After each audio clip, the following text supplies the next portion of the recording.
I'm looking for folks that want to have a builder's mentality. So, of course, traditionally we loved sales folks that want to knock their quota out of the ballpark. That's important, but that's not the most important thing for me, because ultimately we're building, we're iterating, and we need signal always back to product. As I think about just playbooks for PLG companies, I just think they're much more agile than what you might have at a sales-led company. Given that we can give the signal back to our product team quickly, they can iterate. Therefore, this team just needs to have agility as they're constantly getting information from our users. I'm Devin Reed. And I'm Sheena Badani.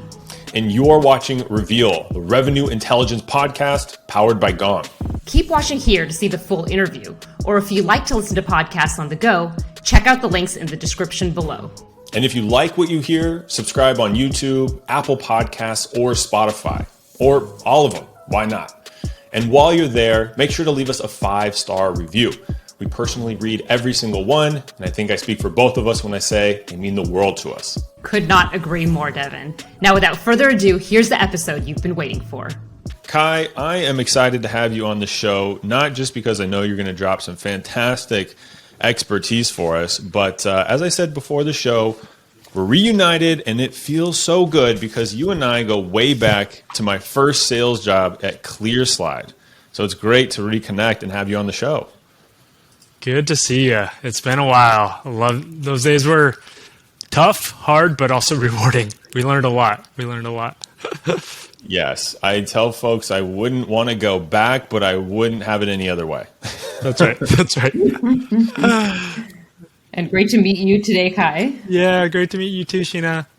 Kai, we're here to talk about sales leadership, and specifically sales leadership at a product-led company, because you're the VP of Sales and Customer Success at Webflow. And they're a product-led growth company, PLG for short. For anyone, loves the buzzwords or what's hot right now, PLG is hot. And you're focused on pioneering the no-code movement and building products people love. So before we even get into the leadership stuff, can you set the table for us real quick and kind of just define what exactly is a product-led company? Yeah, you bet. So PLGs are definitely, call it a buzzword nowadays, but ultimately they're companies where the product is really built with the end user in mind and not necessarily the business stakeholder. So basically the product team is just hyper focused on the user so that we build a delightful experience and ultimately make them become fans and advocates and eventually bring the product in to either their company with them or their organization with them. This is pretty dramatically different than, call it like a Salesforce or Workday, where those products are built with the business stakeholder in mind versus the end user. And furthermore, with PLG companies, then when we think about go-to-market, then we really think about, hey, the acquisition channel actually starts when users start using the product before they've even paid for anything, before they've even spoken with anyone, and are ultimately signed up and are very, very knowledgeable about the product before we start engaging. That's interesting. It sounds almost like what if you have an enterprise sales motion, almost kind of like the middle of the sales cycle, right? Which is getting a pilot or a proof of concept going and getting to the end users that way. But it is interesting thinking that the entry point is very specifically, like you said, not the business stakeholder. So is there a part of, hey, let's get people signed up for trials, right? I'm sure there's certain milestones, right? We want people to use this feature, use X for Y amount of days in a row, something like that. Fun fact, I saw that Facebook's metric was if they add 3 friends, I think in a week. I don't know if that's true, but just kind of curious, at what point for you all do you try to get to that business stakeholder? Because I imagine eventually you have to get a deal done, right? Or am I wrong? So one interesting thing about Webflow, so Webflow allows everyone to create for the web. And so you can create enterprise level websites with Webflow, all with no code. So an interesting thing about Webflow is for smaller companies, they might actually just go by self-serve and be totally fine putting their company website on Webflow. But for larger companies, they actually might have a huge web presence, but they might run like really specific campaigns. So users might just bring in Webflow in to run those specific campaigns, have great success, and ultimately talk to us and say, hey, can you help us bring it up internally? Can you help us land this with the execs here, given that there's way more stakeholders involved with the replatforming of a website?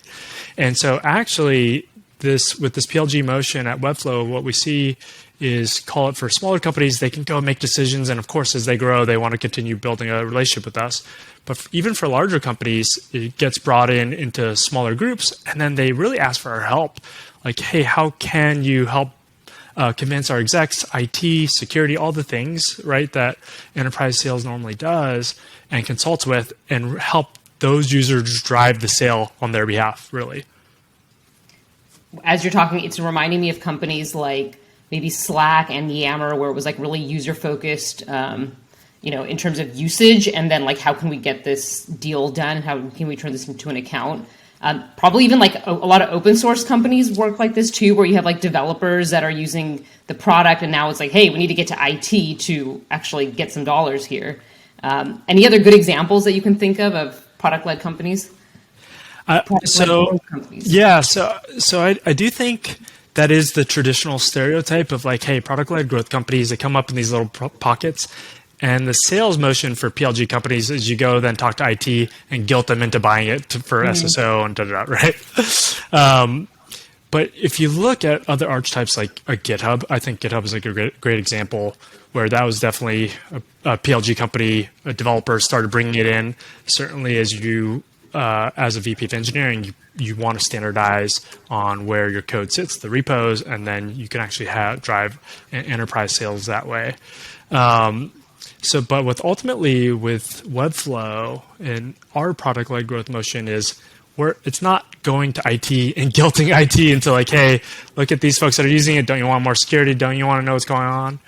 It's mostly going to and really helping those users go to those business stakeholders and say, and really putting forward the case of why should you actually change the way you currently build your website, how you currently host your website, and ultimately what the business use case is of replatforming over to Webflow. Mm-hmm. So as opposed to it being a purely IT security motion, it's really a large enterprise business value motion. That's interesting. And as you're talking, it's like your role, just for the listeners, like you oversee sales and customer success. And you've done that for, I think, the last few years now, even in prior roles. That's not always the case. You often see folks, they're just solely responsible for sales or solely responsible for CS.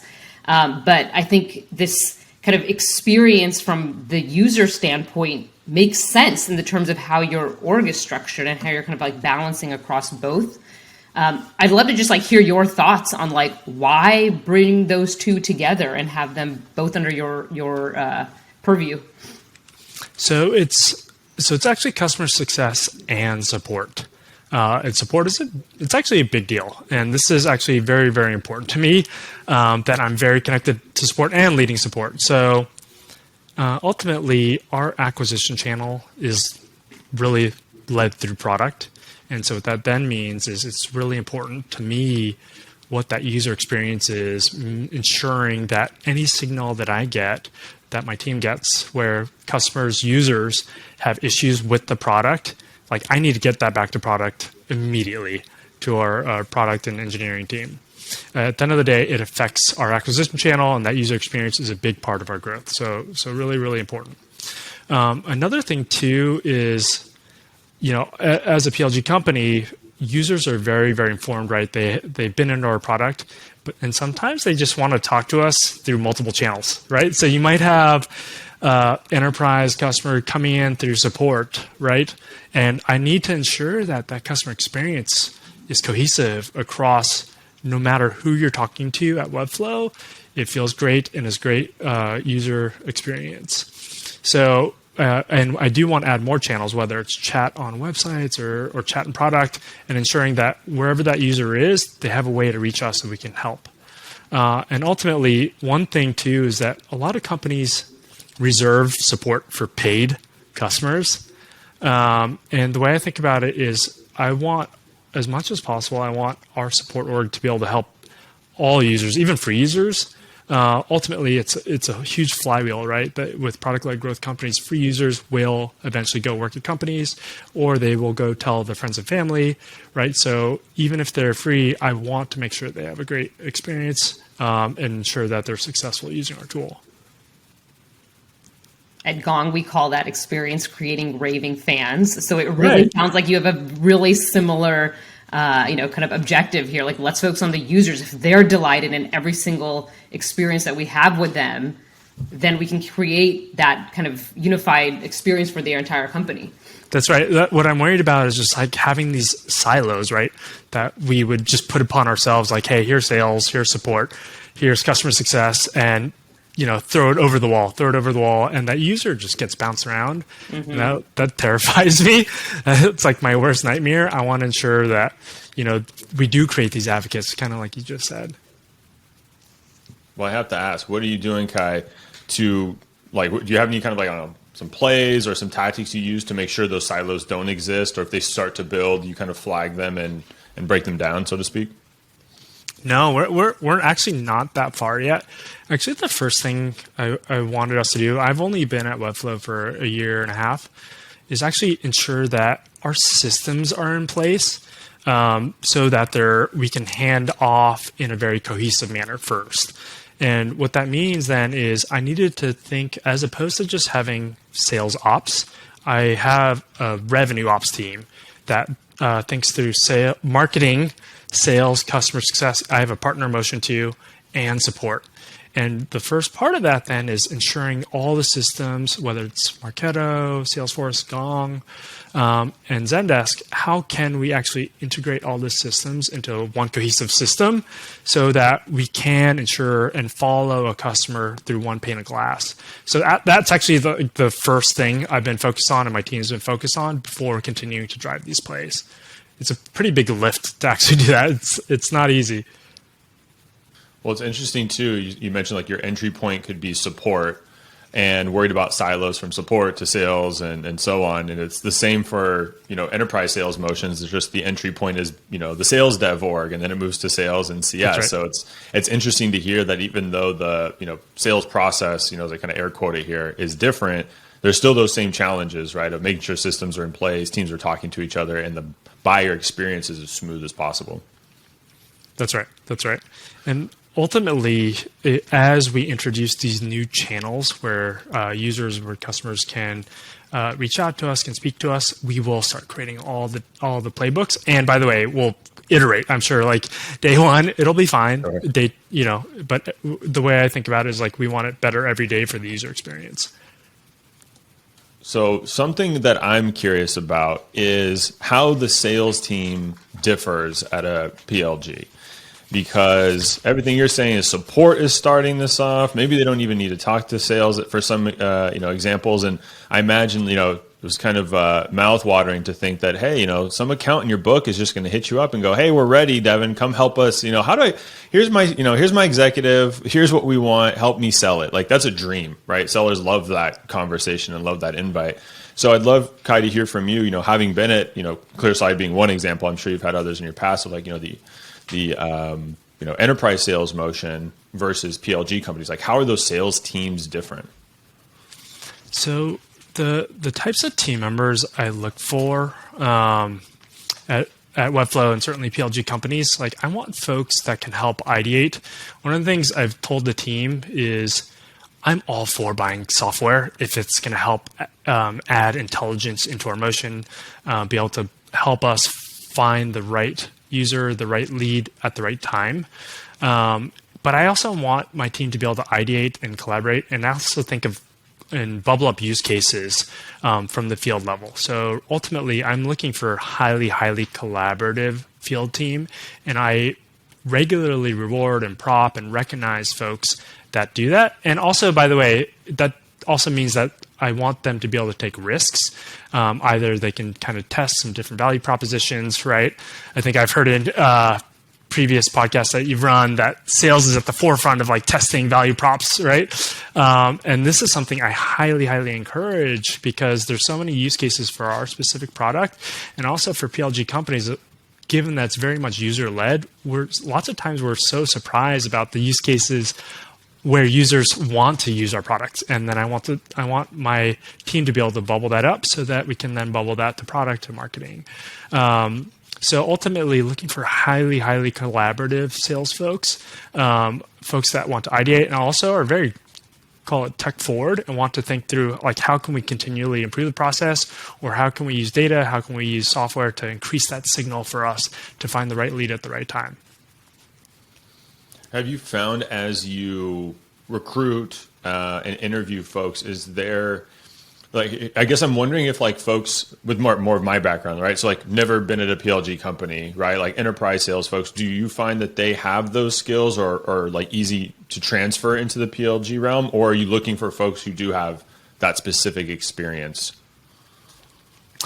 Ultimately, what I'm testing for in interviews is I'm looking for folks that want to have a builder's mentality. So, of course, traditionally we loved sales folks that want to knock their quota out of the ballpark. That's important, but that's not the most important thing for me, because ultimately we're building, we're iterating, and we need signal always back to product. So one thing is, as I think about just playbooks for PLG companies, I just think they're much more agile than what you might have at a sales-led company. Given that we can give the signal back to our product team quickly, they can iterate. Therefore, like this team just needs to have agility as they're constantly getting information from our users. So ultimately, just having a great flexible playbook. Obviously you don't want it too flexible, but you want to provide a little flex for the team to have creativity, to have that innovation, but also want to share. If they're not sharing that with other team members, that's also not going to work, right? So, and what you just asked about, like, hey, could we find like enterprise legacy reps? Can they fit that model? By all means, right? It's really that culture that you build and kind of the expectations that you set of like what you think great looks like at this type of company. And so you talked a lot about like kind of the qualities and characteristics you're looking for in your reps. I'm curious, like from your own personal experiences, how has it been different leading a team of these builders and kind of entrepreneurially, I can't even say that word, minded reps versus kind of like the traditional kind of sales revenue first org? Like what kind of areas within your own skill set have you had to like dial up or down or even develop? Oh my gosh, so fun. So when I first started at Webflow, I actually spent a lot of time with engineering and product. Lots and lots of time. One thing is it's easy for a new, call it head of sales to come in and say, all right, I have a number. I want to like completely revamp the product roadmap because I think it's going to drive this revenue, this dollar amount. That's a big mistake. So ultimately, as a revenue leader, what you don't want to do is you don't want to lose the community. You don't want to lose that magic that the users have fallen in love with your product. But at the same time, you want to try to figure out how can I monetize responsibly?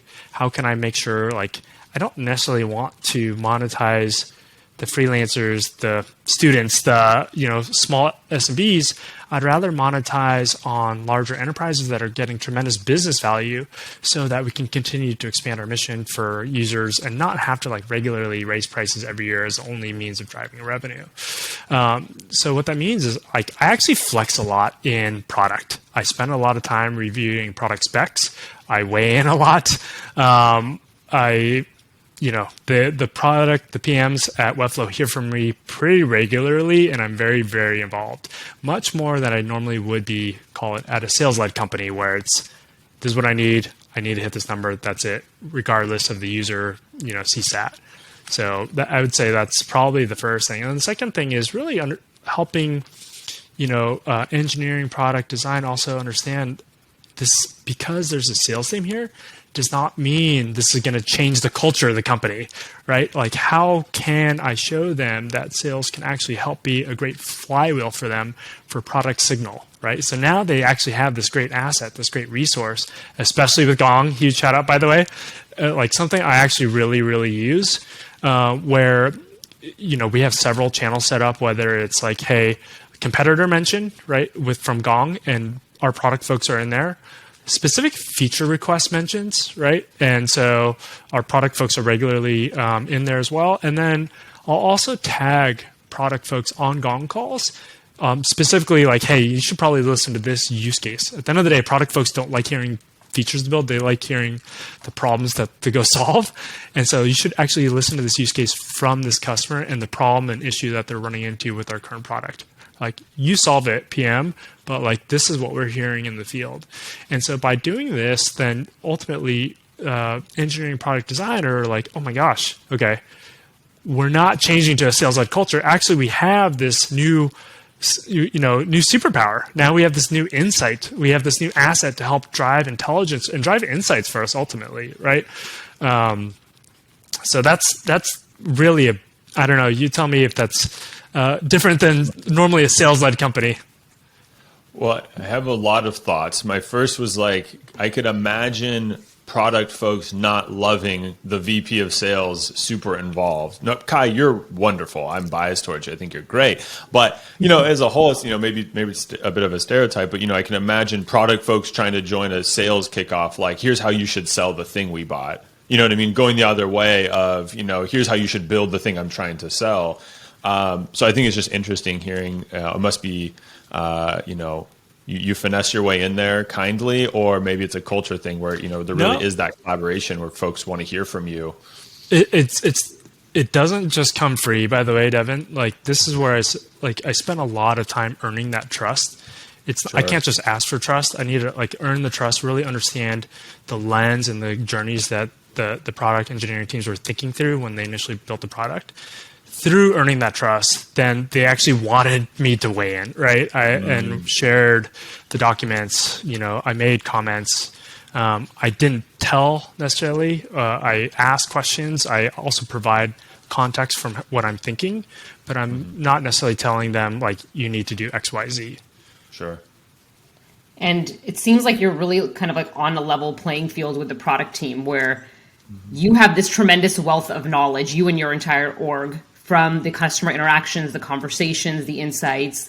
They have a tremendous wealth of knowledge from a product development standpoint, what else they see in the market, et cetera, et cetera. And it's really kind of a mutually beneficial relationship. Whereas that's not always the case in some companies. It's, one may have more power than the other, but it doesn't seem like that. That's right. I regularly have one-on-ones with our VP of product. I think biweekly, and we have just such a great relationship. And when I say great, it doesn't mean that we always agree, right?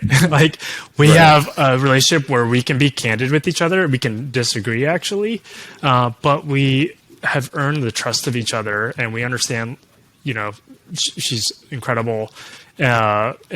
But I also want to provide a perspective or lens, either based on lived experiences or based on what I'm hearing on the market, to help inform kind of the way she's thinking. Or I'm always open to hearing the context of why she might be prioritizing something in the product.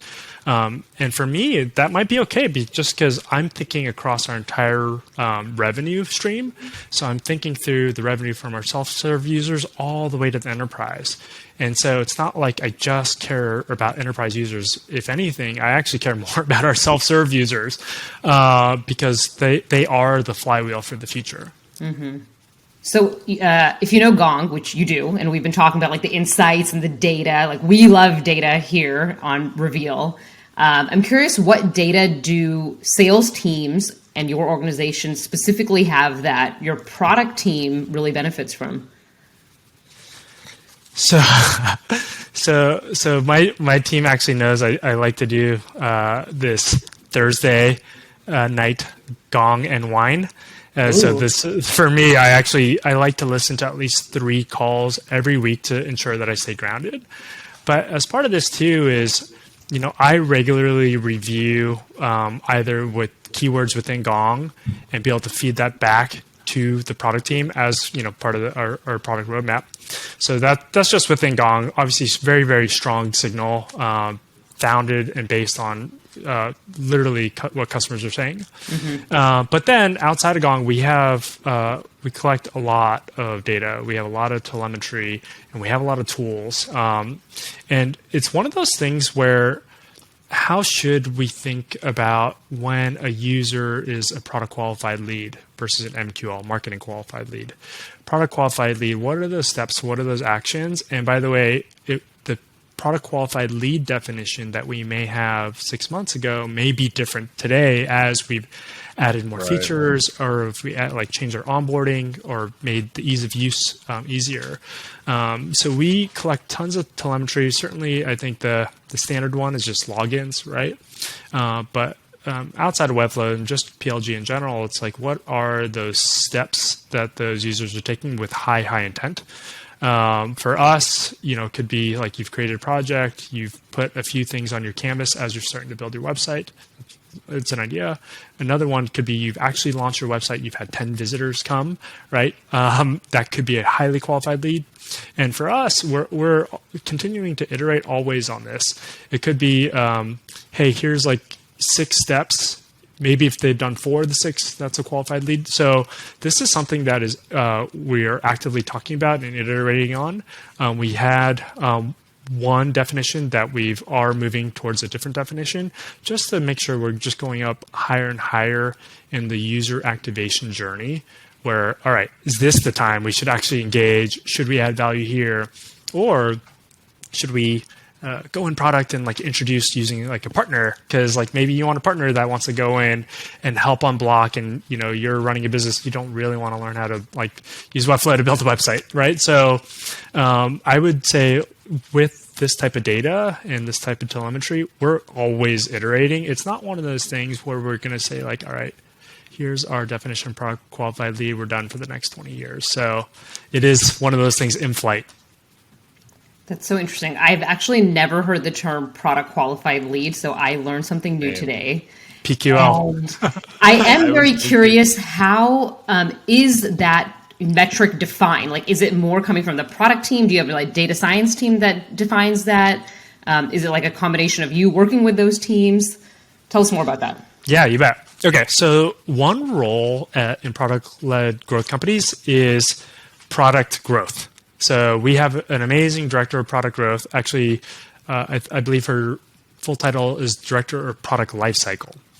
And she is constantly thinking through what that metric is, that activation metric. And she's constantly thinking through how can we help folks convert from sign up to paid, right? And part of that paid is called monetization. In between is that activation. And so as she continues to do research and work with users, run a bunch of experiments, by the way, she's constantly thinking through what does a qualified sign up look like, which then translates to product qualified lead for the sales team. Because maybe for a smaller company, call it less than 200 employees, you probably don't want a sales team working with them. That seems like a great place for self-serve to live. But can we use those same themes for companies over 200 employees or companies over 1,000 employees? If they do those same things that our product director of product lifecycle has learned, that then could translate to a product qualified lead for the sales team. So there's just so much sharing between sales and product there to actually get the signal of when is the right time to engage in a lead. And maybe we leave it for product for smaller companies, but then we give it to a sales team for larger companies. I find that really fascinating. So thanks for sharing that. Yeah, you bet. Yeah, you said PQL, and I was in my head, I'm like, here I am, hoping for, a demo request or something like that. And Kai's team is like, yes, 10 visitors on their website. I got a hot one. And I'm like, that just way over my head. I'm like, that makes no sense to me until this interview. Now it does. But that is very interesting, Kai. Thanks for breaking that down. I feel like it'd be interesting, I feel like, as someone at that company in sales, to see how that PQL has changed as the product has changed, right? Because even, here at Gong, our, MQL scoring changes periodically as well as the company matures, but for very different reasons than, if the product has changed. So it's interesting. That's right. All right, Kai, you are not off the hook yet. You have one last question that we ask all of our guests. I think you said you listened to a few episodes before, did. so you might know what's coming. But got to ask you, how would you describe sales in one word? Okay, I prepped for this one. Innovation. So, traditionally folks talk about sales marketing. They use the term blocking and tackling, right? It's like just run the playbook, run the playbook, run the playbook. I actually think that with the way that the market's moving, users are just so informed. And also the way that everyone is so digitally native at this point, everyone expects a great user interface, a great user experience, right? So there's just so much innovation happening in sales today with software, with data. And this is something I'm so excited for our future account executives to be able to take this and understand, like, hey, sales was done a certain way for a long, long time, blocking and tackling, but the sales of the future is going to be pretty different.